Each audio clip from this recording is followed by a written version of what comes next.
Welcome to our today's dox42 class. It's about the output configuration in Business Central.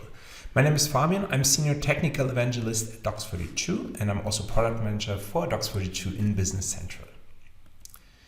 In this class, you will learn how to replace a standard PDF print button with a dox42 document generation. We will do this with an dox42 designed invoice, and then in the second way, you will see how to save multiple selected invoices to SharePoint Online. We have a SharePoint Online here where all our templates are stored. One of it is the invoice, and the invoice is a Word document. We designed it with our dox42 add-in, and you can drag and drop data fields. You can connect to any data sources, and you can drag and drop the data fields into the document. I will show you this in another class. Today we will see how you can integrate this document into Business Central and replace the standard print button functionality.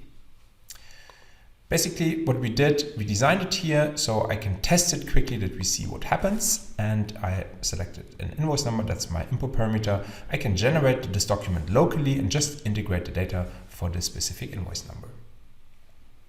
Well, this is the document. That's a very standard invoice with some images and barcodes and so on, and I would like to generate it directly with dox42 in Business Central. So let's get started. First of all, what I would like to do is I would like to copy this path where the document is stored. So I go to details and then I go here back down and copy the path. We are here in the role dox42 administrator from our dox42 app. What you need to do first is we need to add a new output. Which output do we want to have for the invoice?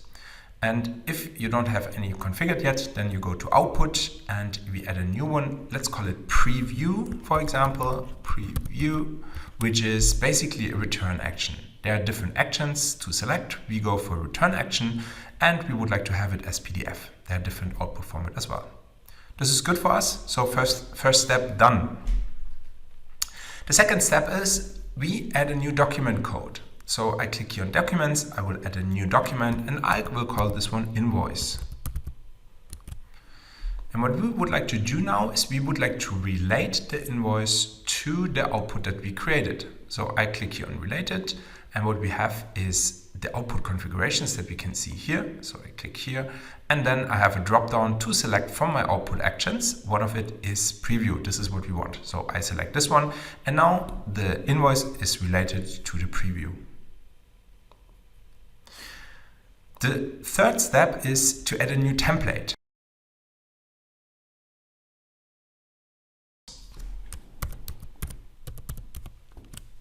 We copied the path, so I can just paste it here. And what we also can do is now we can import the input parameter. Let's do this. I'm importing it from my local directory now.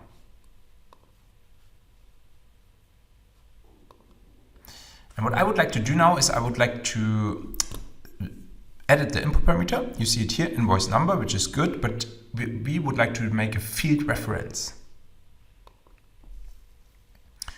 Then we select the table ID. In this case, it's this invoice header 112. So I select this one. And the field ID is obviously the number 3. And then there's no default value anymore, which is okay. Perfect. So I go back, this is saved, and everything is done here. So then we go to the fourth step. We will go to the document configuration. And what we would like to do here is also to add a new document. We will add the invoice document code together with the template invoice code. In this case, we will select all language codes. That means it's always this template is drawn. If we have specific templates for specific languages, we can select the language code here. But in this case, we are fine, so we just leave it for all language codes. That's it. So now we go back. The fifth step is the report option. So we will create a report option. I say new, I call it invoice PDF, for example.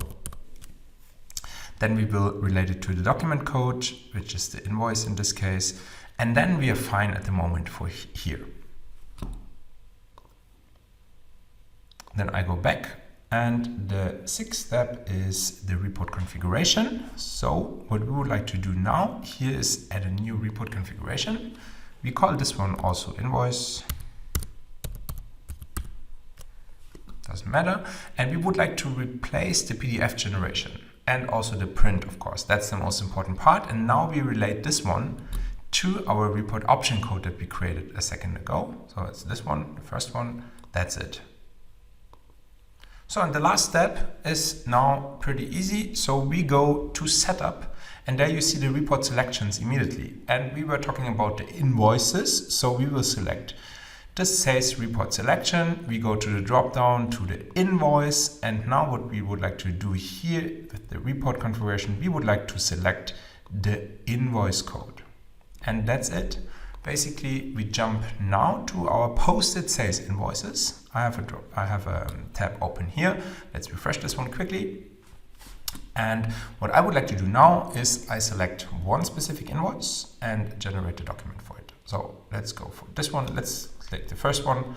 I click print, and that's the print button. This is what we replaced. That's the button that we replaced. We click print. And now a dox42 document, exactly the document that we have seen, will be printed and just returned as PDF.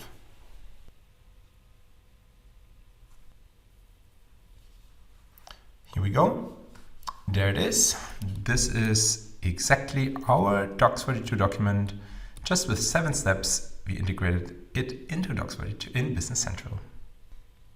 Well, the second scenario I would like to show you is the multiple bulk output. So basically, we are here back in the posted sales invoices, and sometimes you would like to select just maybe 3 or more, or all of them, and you would like to save them, for example. In our scenario, we will save it to SharePoint Online in one specific library, and that's the specific library, the Business Central Documents library. All you need to do is first go to our website and download the dox42 Server Designer. There's a download button here, dox42.com, and you can download this dox42 Server Designer. The second thing is you go back to your dox42 admin. You can add a new output because we would like to have a new output here. It's called new. It's called save to SharePoint. And we will select the query string output. The query string output allows us to configure any dox42 output with the dox42 Server Designer.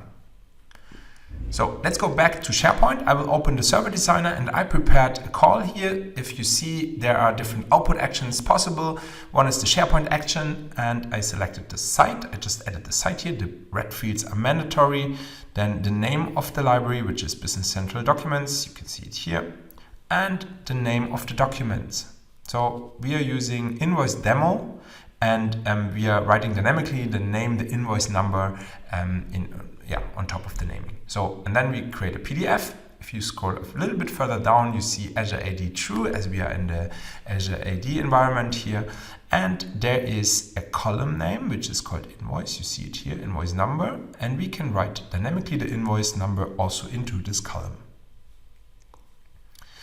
What we just need to do is we go to SOAP, we go to query string, and we go to JSON, and then we have the query string here with the naming and everything. We just copy it to the clipboard, and then we go back to our output and we paste it directly here into it.